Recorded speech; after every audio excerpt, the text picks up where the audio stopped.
Hi all, welcome to Sahili. Today we are discussing the great Roman poet Horace's observations on poetry. All the ideas that I have discussed in this video is taken from an introduction to criticism by B. Prasad. Let us move on to the video. Horace in his Ars Poetica discusses about the major aspects of poetry, namely the nature, function, subject matter, kinds, language, and the relative importance of nature and art. He has elaborated on all these points and we will see one by one now. First of all, Horace discusses about the nature of poetry.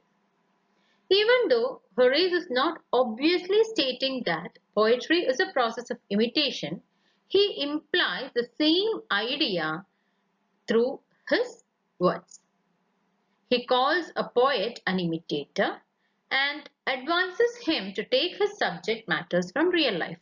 So there itself we can see that Horace implies that a poem is an imitation of real life. But he was very sure that a mere imitation of the real life is not going to appeal the readers. If you find a work which states what is happening around you in the real sense, we cannot accept it. We cannot derive any pleasure from it. It is more or less like reading a newspaper or a history textbook. So Horace advises these poets to mix fiction with these facts. You have to mix a bit of fancy or imagination with the facts and thus make it a more delightful, more pleasing. But when you add fiction to the facts, you should do it in a judicious manner. If the imagination is overloaded, if the fiction is overloaded, it will cause disbelief in the readers. So, a poet should be careful enough to mix the fiction and fancy into the facts in a judicious way. That is why Horace states that fiction composed to please should be very near the truth. So he should not just bring in a lot of imagination into the story. He should select his materials from real life and he should include a bit of imagination in order to please the readers. He should not overload his work with imagination. And that is where he differs from Aristotle. Because Horace says believable false is better than unbelievable true. So if you state things in its true sense, people may not believe it. So it is better to add some imagination and make it believable. Next, he speaks about the function of poetry. As we saw in the introduction, Horace was a Roman poet critic and he had a full sense of duty towards his nation.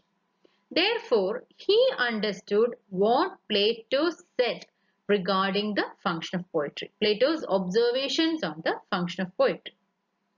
So, Plato could accept only those poems which could either contribute to the well-being of the state or to the development of an individual's character. Here also, Horace feels that a poem should inculcate some noble feelings in the reader. It should inculcate a love for noble things in the reader. At the same time, he was very much aware that if a poem does only instruction or education, it is not going to appeal to the minds of the readers. So therefore, pleasure is also an important aim of poetry.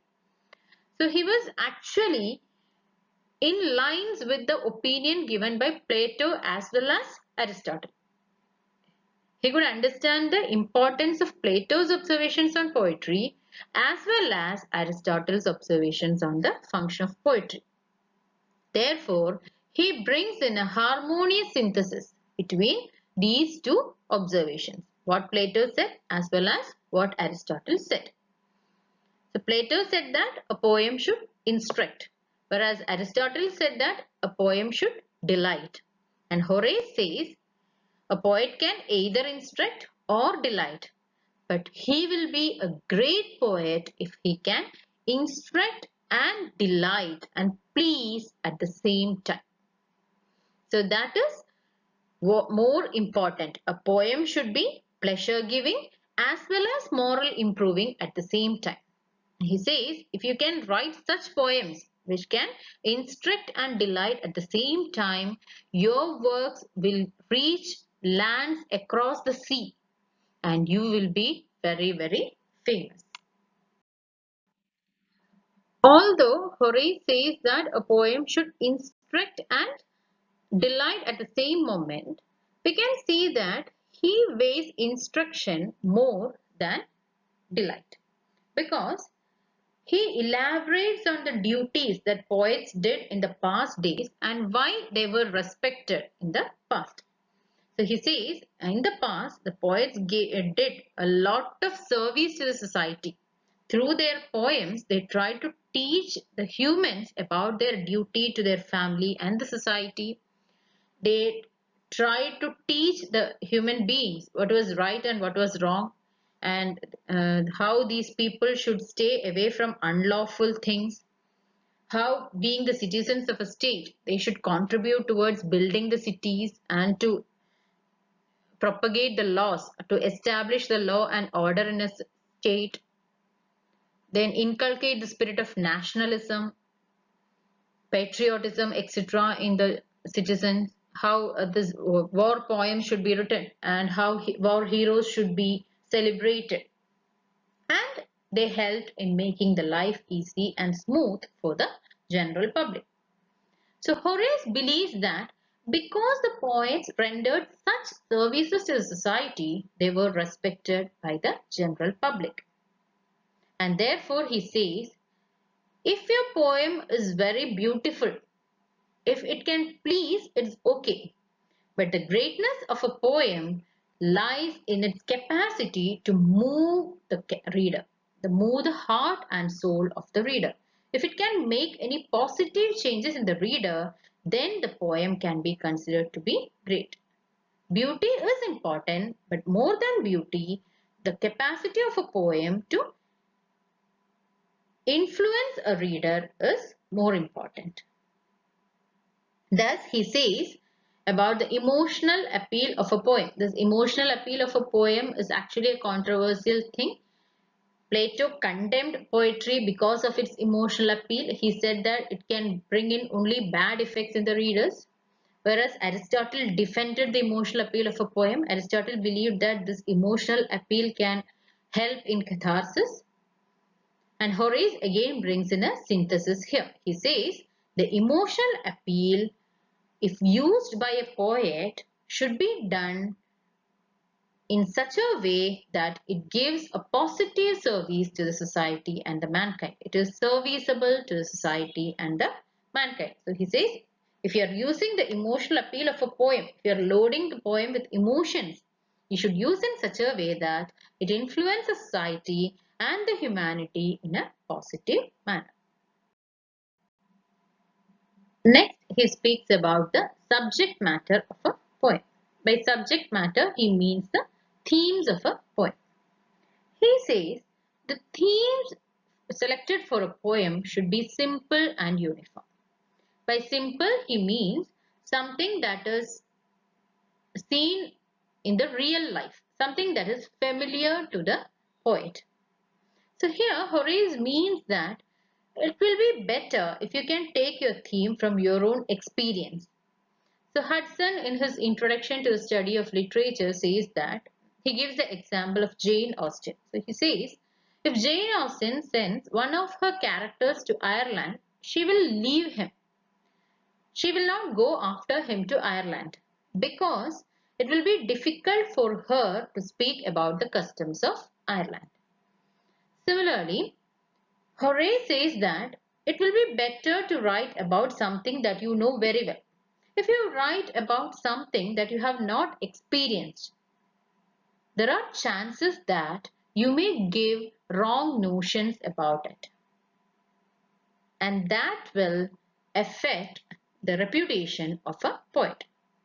So it is always better to take the themes from a familiar material and something from real life, something that you can explain, something that is suitable to the author's power, something that he can explain very well. If he takes a story or a theme which is completely foreign to him, he may not be able to do justice to that theme. Then he should use his skill to make it an understandable whole. So there should be a proper beginning, middle and end, and it should have a proper connection. Then all the extraneous or irrelevant information should be avoided. He should not load his poem with a lot of information. Only the most relevant events, most relevant information should be included in the poem.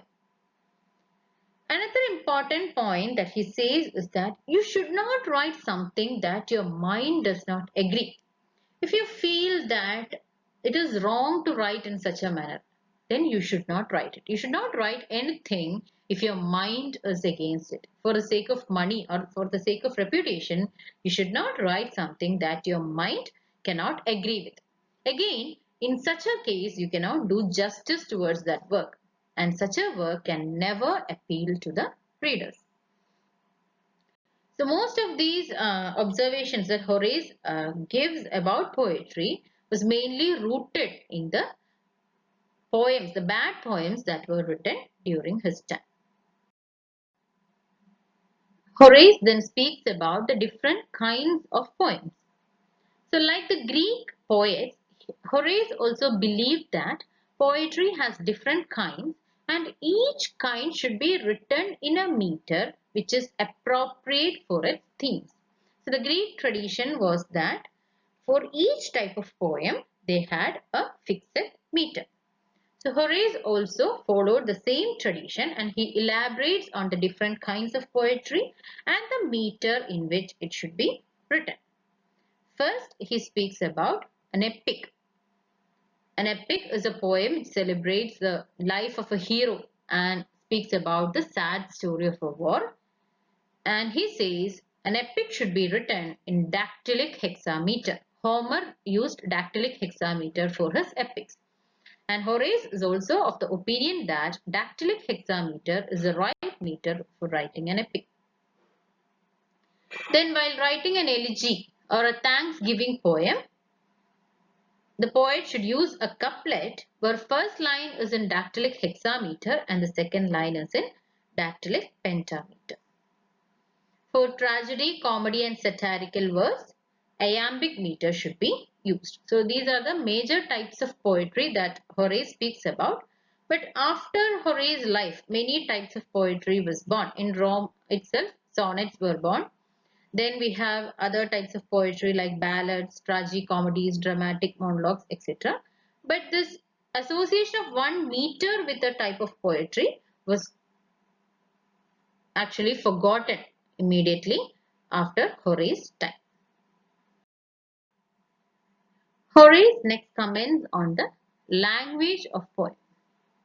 Here we can see that Horace comments on language is more or less a reflection of Aristotle's comments. So Horace emphasizes on the choice of words and how they should be arranged in the composition, the right diction and the harmonious composition. Then he speaks about the mixing of familiar and new words. So he says, if a poet feels that an existing word cannot properly express his thoughts, he can coin a new word which can convey his thoughts in the proper way. So Horace was of the opinion that every language, the words in a language has a birth, then a death. So he feels that some words will live for some time and after that it will automatically disappear. And therefore it is very important to create new words to the stock of words. He says every poet should try to mix familiar words as well as new coinages in his works.